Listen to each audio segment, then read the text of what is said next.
Hello, fans. Hello, fans. Hello, fans. Hello. Monday Movie Club. Hey, in an effort to force this group to watch truly great movies, I picked Lawrence of Arabia from 1962, which is number 10 on the Franken list. I'm Frank Gaffney. All right, Joel, wearing cheers, where everybody knows your name. Everybody here knows your name. Yeah. It's true. Joel. Mark Gardner has the picture up, but we don't know if he actually means it. We'll see. Go fuck no cringer. He's in the bed. He's in bed. Well, it's later than usual. Annie Yeah. King is in whose bedroom? Ava. Ava's bedroom, playing Mahjong today. All right, here's the plot. Due to his knowledge of the native Bedouin tribes, British Lieutenant T.E. Lawrence, played by the beautiful Peter O'Toole, is sent to Arabia to find Prince Faisal, played by the decidedly not Arab Alec Guinness, and serve as a liaison between the Arabs and the British in their fight against the Turks. This is one of Mark's favorite films, you could say. Clearly, It clearly. really is. It really is a beautiful movie to watch. And yes, it's a little leisurely. I get that. But it's also his story. So it's like it's really, but is it real? It's mostly It's a who's it? Walt. Much of the film is the invention of screenwriter Robert Walt. But So it's it's like based it's like Braveheart. There is some actual yes, yeah. on loose truths. yeah. They do fight But the Well, Turks. it's actually Robert Bolt's screenplay is based on Lawrence's own book, which he embellished. So it's yeah, like, it's like a copy of a copy. They're getting further removed from the actual history. all right. So the number one thing is how beautiful this movie is. That's number one. Number two is how beautiful Peter O'Toole is. He's so charismatic in this movie. I mean, granted, he got uglier as the years went by, but in this movie, he is spot on. Although his blonde hair looks very weirdly, fakely pasted blonde. I don't know what it is. It did look It's like Omar, very it did look like perfect hair. Yeah. yeah, Omar Sharif is really great. He is Sharif Ali. And this really launched him. I mean, after this, he did Dr. Zhivago and And Funny Girl. and what He's an a, entrance. What an entrance. oh yeah, Just he that starts out as close. mirage dot in the background that just Yeah, slowly makes its way up. Did they yeah, really film in the desert? Yeah. oh yeah. And so, of course, the casting, which I've already alluded to, Sharif is Egyptian, playing a Middle Eastern character, and Jose Ferrer and Anthony Quinn, who both play supposedly Middle Eastern characters, are Hispanic. So politically correct casting we don't have. Well, those are all a little bit better than Alec Guinness, who is, Yeah. British, pale For white. 1962, it was an attempt, I guess. Yeah. Yeah. I mean, it's like they said, what if we take one of Britain's most recognizable actors and put some brown face on? Nobody will care. Well, because he actually sort of resembled the real life person is why they Yeah. went with it, but they Except he still, wasn't. except he wasn't brown. Yeah. Yeah. And yeah, I'm sure, Mark, I'm sure you thought it was slow, a little boring, no real plot. It kind of meanders. And I get it. I get it. But again, it's so beautiful to watch. And the reason that it was a big hit too at the time is the same reason Sound of Music was such a big hit, partially because in those days people didn't go to Arabia. They had no clue what it was like. And here you have this beautiful travelogue of the desert and camels, and it was exotic, so it was fun. Um, but of course, some of the grandeur is lost even on my 65-inch screen, though Joel has a nice 40-foot screen in his living room, 40 feet. but it's still a masterpiece. So I took some notes. This was funny when he did the match thing, and he said, "The trick, William Potter, is not minding that it hurts." Yeah. That's pretty, basically, suck it up. Yeah. But That was great. And then the famous match cut from blowing out the flames to the desert, gorgeous. One of the great transitions in movie history. And you know right then it's going to be this big movie. Big movie. Okay. The desert gets more screen time than some of the human cast. Beautiful. And yeah. And sometimes it feels like a very expensive travel commercial for a place where nobody should go. Right. I'm like, oh, good Lord. And this is the thing. He can walk forever through the desert without getting tired, thirsty, sunburned, or even particularly sweaty. Meanwhile, I get winded walking to the parking lot at Walmart. Like, wow, this guy. Granted, he's in his 20s, right? In the beginning of the movie. He said it was 27, I think. Yeah. And the camels are basically supporting actors here. Yeah. Omar Sharif's entrance, Yeah. I know that. And I said, oh, thank God, someone interesting is arriving. And Peter O'Toole looks at him like he just found the desert comes with room service. Right. Like, oh, is there something going on with those two? Is that a romantic subplot? There's no women in this movie. That not entirely true. There are women in the background that Anthony Quinn's character at one point when they're going through his tribe that you can see women in the background. So Right. Yeah. but that's it. No lines, though. No lines. No though. lines. No lines. Where they They belong. were chanting at one point. Yes, Yeah. they were chanting at one point. Mm-hmm. And so for me, there was an enormous amount of sexual tension. Or was that just me? No, it's Well, I read in the Hmm. trivia that it was very questionable that he was gay. Right. It wasn't. I mean, two far handsome fetched. men in the desert, several hours staring at each other. No. and Anyway. they I add loved in the whole- especially when what's his nuts like grabbed his skin. I was like, oh, look at that. And honestly, I'm not complaining. Okay. But isn't Middle Eastern culture like you will get killed if you're homosexual? Yeah. Yeah. Well, Yeah. at the time, for sure. Yeah. And then, but he keeps doing things that you think this is either genius or a really bad idea. Because he did a lot. And usually it turns out to be both of those things. Yeah. Okay. Somebody says, I think he is a little bit mad. I'm like, yeah, I think so too. We've been thinking that for 2 hours. Okay. This Well, it all was went to his head. Lawrence casually blows up trains like he's a cat knocking things off the table. Yeah, but that's a whole David Lean thing. I mean, go back to Yeah. Bridge on the River Kwai, and how often is he blowing up train tracks and stuff? And there's a lot of walking. If the film were made today, the studio would probably release a Lawrence of Arabia step counter. Right. How much? Okay. Okay. And perhaps this, I'm thinking, nothing happens for 20 minutes and then suddenly everything happens all at once. No. That's not a criticism. That's David Lean. The pacing, the beautiful pacing. It's 4 stars for me, absolutely. Ridiculously beautiful, wildly ambitious, occasionally crazy, but still an absolute masterpiece. I'm gonna wait. I'm gonna go to Annie first. Annie, had you seen it before? Never, Okay. ever. So was it too long for you? Yes. Yes. You were like, get Yes, to the point, Rose. It took me several nights, and the first night I watched 20 minutes and fell asleep.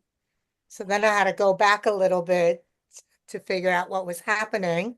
Then I got through another hour, but it took a lot of time, and I'm just not there yet, even after 6 years, being that sophisticated or mature. Sorry. It was, yeah, I just couldn't figure out. But then I'm like, oh, I need to know the whole history now. I gotta look Right. up the Turks, and it was just way too much for me. Well, you could have followed along with Wikipedia.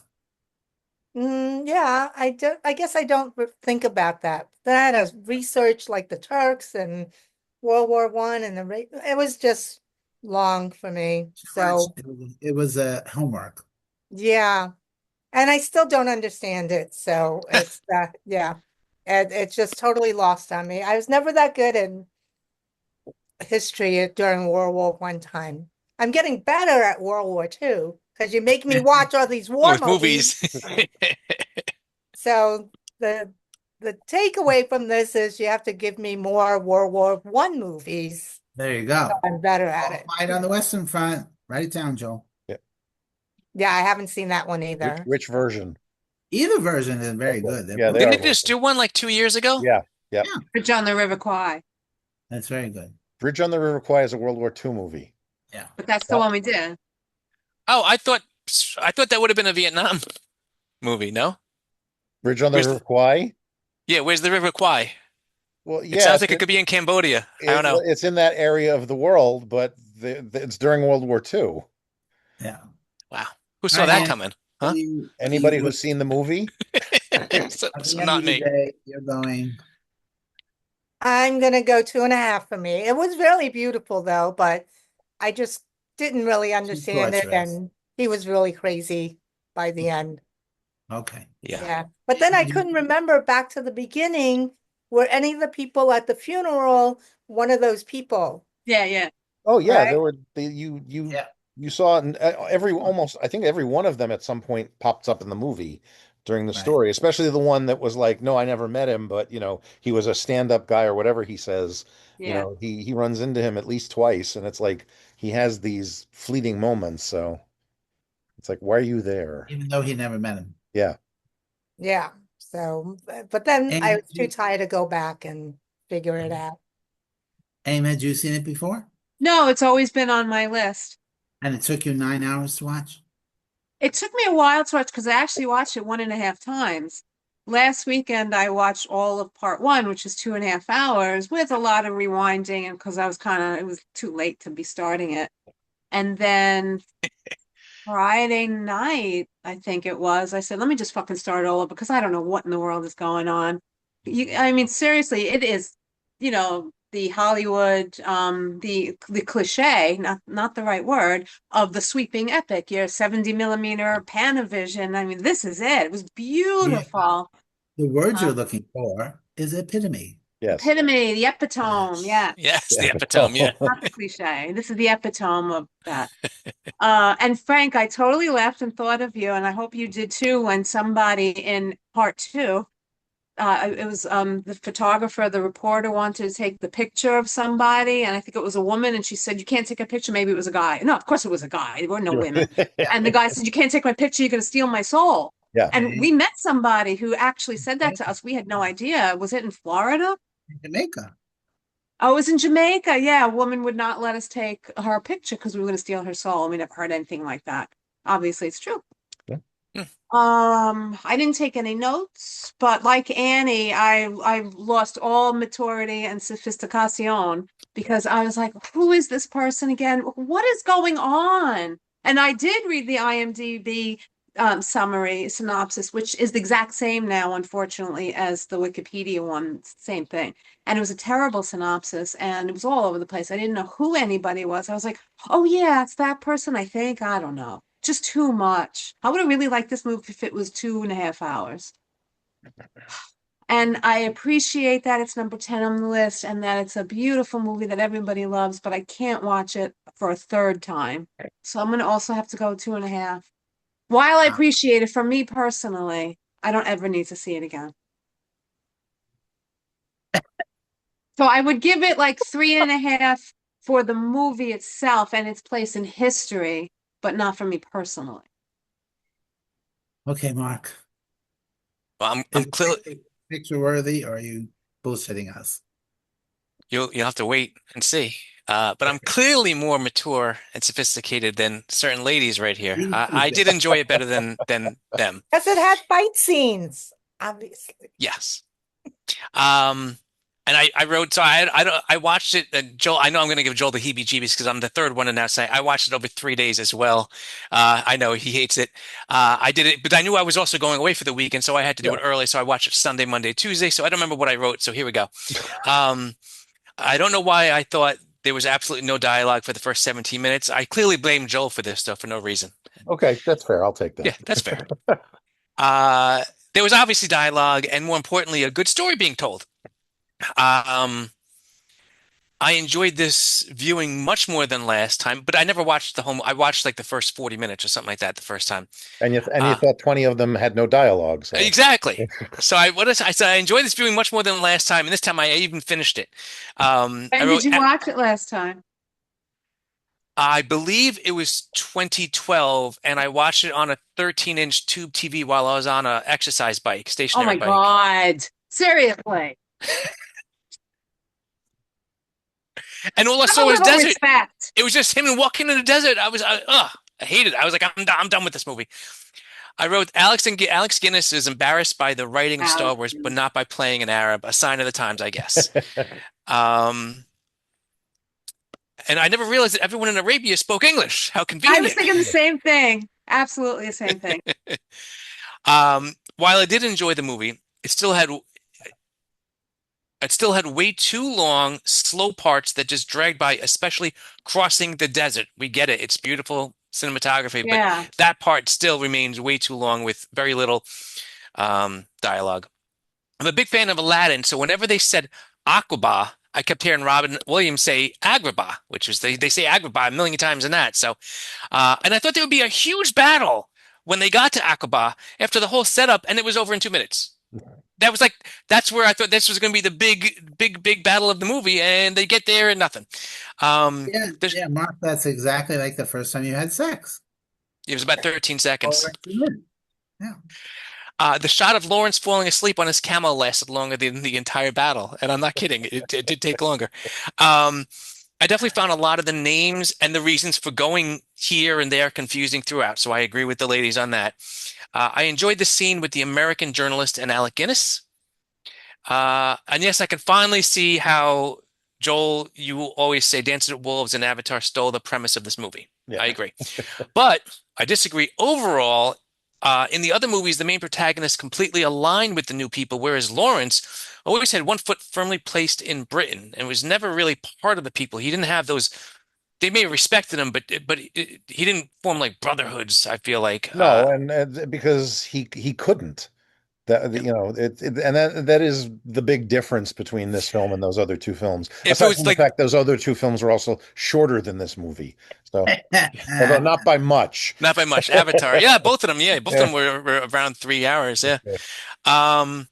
And other than, I guess Frank knew this because you've said it twice already. I had no idea that, I said, who knew that Peter O'Toole was young once and rather good looking as well? I had no idea. Everything I see him in, he's just some weird looking old guy. So, Yeah, yeah. and I wrote, wow, with about an hour left, Lawrence really turned into an arrogant douche who thought he was the Messiah and kept belittling the Arabs too. It wasn't just how good he would just say things to people. It was not a good look on him, I wrote. And I didn't, what else was I going to say about that? Like the whole, he's ready to attack a city with 20 people and people would say like, what's wrong? I don't know what was driving him to do that other than just glory. So, Yeah, I um, think you're right. At the end, it really just went to his head. And he was like, and, okay. and I was honestly enjoying the story, the visuals, everything. And that last hour brought the stars down because I just didn't quite get like it's never ending and he's just becoming more and more of a douche Well, and because okay, go ahead. I'm almost done. Okay. It's not the way I thought it would go with him losing nerve and leaving. And then the ending was a bit meh. So I agree with some of the overall praise of this movie, and I really did enjoy it. But this is not a top 100 movie for me at all. It is 3 stars, which I think is a very fair and good rating from me, who you may have expected me to give it like 2 stars or less. All right, take the picture down, please. Okay, Joel. Take the picture I down. gotta say, I did love that they all called him Orense. That was Yeah. adorable throughout. There was little tiny Orense. bits of humor throughout, which I appreciated. And there was something else that you said I was going to say and I forgot. Well, you think about you think about Claude Rains, and you don't think about him as being as old as he is in this film, and he's kind of if the film had comic relief, that's Mm. him because he's got these asides and one-liners at points about what's really going on behind the And scenes. it really is a perfect part for him. Yeah. So beautifully written Who for him. who is Claude Rains? Who was he in this? I've heard the name before. You've Was heard he the in this name movie? in the Rocky Horror Show, picture show. What? Oh, Claude because he's in a Rains was lyric. the Invisible invisible Man. Well, man. he's in Casablanca. He plays Yeah. The one who he says this could be a beautiful yeah, I'm friendship. thinking That's Yeah. why I know his name. Okay. Was he I also in the other one, the Maltese Falcon? no. Oh, okay. But he plays the British the diplomat that basically sends Lawrence to Arabia at the beginning of the Okay, film. okay, yep, I Appears got it. throughout. Dryden, I think. Oh, yeah, I know what you're talking about. I know I just watched it yesterday morning, and I've seen like 18 other things since then. So I'm like trying to go, all right, where was I when I There's no watched way you watch it just yesterday morning. You watched it yesterday morning through the afternoon through it? it's a long movie. No, I, I actually watched it in two parts as well. I did not watch it in two parts. I watched it in I took two bathroom I breaks was gonna where say I you had to have paused at it. least one pee break. So Come on. a 4 hour movie took me maybe 4.5 hours with the little No, I things I had watched to it get done. straight through in both sittings, but Yeah. not Um, concurrent. 2 days. I love this. The first time I saw this movie was I think it was in high school. It was on television. I was like, I don't understand what the big deal is. And then I saw it on the big screen in college when they were bringing it around for the restoration in 1989, and I was just blown away by Oh, it. It's wow. just really uh, It an is beautiful. amazing movie, and I never feel the 4 hours. Even though it you could say it slows down in parts, it never feels draggy to me. Um, I think the whether it's the cinematography or the music keeps things flowing and interesting the entire time because it's Hmm. beautifully shot. It's wonderfully acted. There's I don't think there's a false note anywhere among the cast. Brown face on Alec Guinness aside and stuff like that, but it's still the acting is what it is. And it's one of those movies where, yes, it's historically all over the place with, whether it's accurate or inaccurate, depending on what scene you're in and stuff. Um, I never mind that in movies for the most part, because we're telling a story, that's not necessarily conducive to real life. But for me, Right. It movies, doesn't have to be a documentary. right. But to me, that's a springboard to say, hey, this is really interesting. I now want to know what is the reality of the situation. What's really going on behind the scenes, and the manipulation of the British and the French of all of the Arab tribes, was very problematic. And I think Lawrence himself is a what's the word I'm looking for? He's kind of a relic of that, which, when you say he becomes, more of a douchebag and he still has one foot in the British Empire. I think while he does, I think his attitude is, I am the Messiah who can unite all of these ununitable people. And that's what's driving him, especially in the second half of the film. And I think when he realizes eventually that he cannot do this because they're never going to agree on anything, and the British and the French are going to keep manipulating the situation behind their backs anyway, what is the point in fighting this fight? And then he just leaves and goes home and, you know, dies in a motorcycle accident. So, um, I Spoiler. huh? Yeah, Spoiler. spoiler. The ship sinks too in Titanic, in case anybody didn't know that. Um, and to me, it's a wonderful film. It's one of those things you think, well, how did Peter O'Toole not win the Best Actor Oscar that year? Well, because he was up against Gregory Peck in To Kill a Mockingbird, and that's Ah, really why he didn't win that yeah, Oscar. I can see that. But I've seen Peck the was movie. impeccable. He was impeccable. I've seen the movie a number of times. I will watch it again at some point. It's just something that I enjoy watching. It's a masterpiece, and it Joel, do you think, I mean, for us, because we've seen it, Hmm, we kind of know what's going to happen, so it doesn't seem like it goes on forever because sure. we know what's going to happen. And it really is, so much of it is just about enjoying looking at it. Yeah. Oh, sure. Well, not just looking at it, but listening to it. I mean, It's so that's the beautiful. score of that film is just the score of that film is so amazing and so Who's the score? Maurice Jarre. Maurice Jarre. Yeah, it's so amazing and almost iconic for the film that literally when I bring it, it's affected so many other films that feature deserts because you'll automatically start hearing that. And there are times where like my brain will start with the Lawrence of Arabia theme and it goes right into the theme from Dune that Toto did, which is completely off the wall, but there are notes that match and it sounds similar in spots. So, it's there are movies that came after it that owe a debt to Lawrence of Arabia, The theme was beautiful, and Yeah. I thought when we first heard it, the first few times, it was very lilting and pretty, and then it would change based on what was happening Exactly. in what we were Right. seeing. And I remember during like the train killing, it was Mm-hmm. playing very discordant and horrible sounding. I did love it when it was lilting and pretty. I was like, this is really nice Yeah, piece. and I think they use it to great effect even when it is discordant and all over the place. But Yeah. you know, yeah, that's all I got to say about it. It's an interesting film. I think it's a great starting point if you're interested in history. Especially since in this country we're not really taught about the history of other places. And I think it's important to kind of know how the Middle East today formed out of all of this. So go read a That's too book. much. See, go read a book. Too much actual homework. Yeah, Ah. no, Yeah. I don't look at it as homework. I find, it's homework means there's a test coming. Nobody's testing you on this. It's like I'm curious. So, 4 stars. Yeah, I don't have to No think kidding. about that. Yeah, I saw that coming. All right, so if you want to and you have the time, and you could split it up into sections because there's an intermission. That's not how Lawrence- that's supposed to work. The intermission is there to go pee and grab more popcorn. That's it. There you go. Lawrence of Arabia is on Netflix. So you could watch it. Next week, Mark's up. He picked another epic, Central Intelligence, Yes. which is celebrating its 10th anniversary this year. Yes.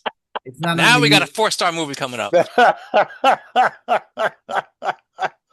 Wow, we're It's going not- from Lawrence of Arabia to Central Intelligence.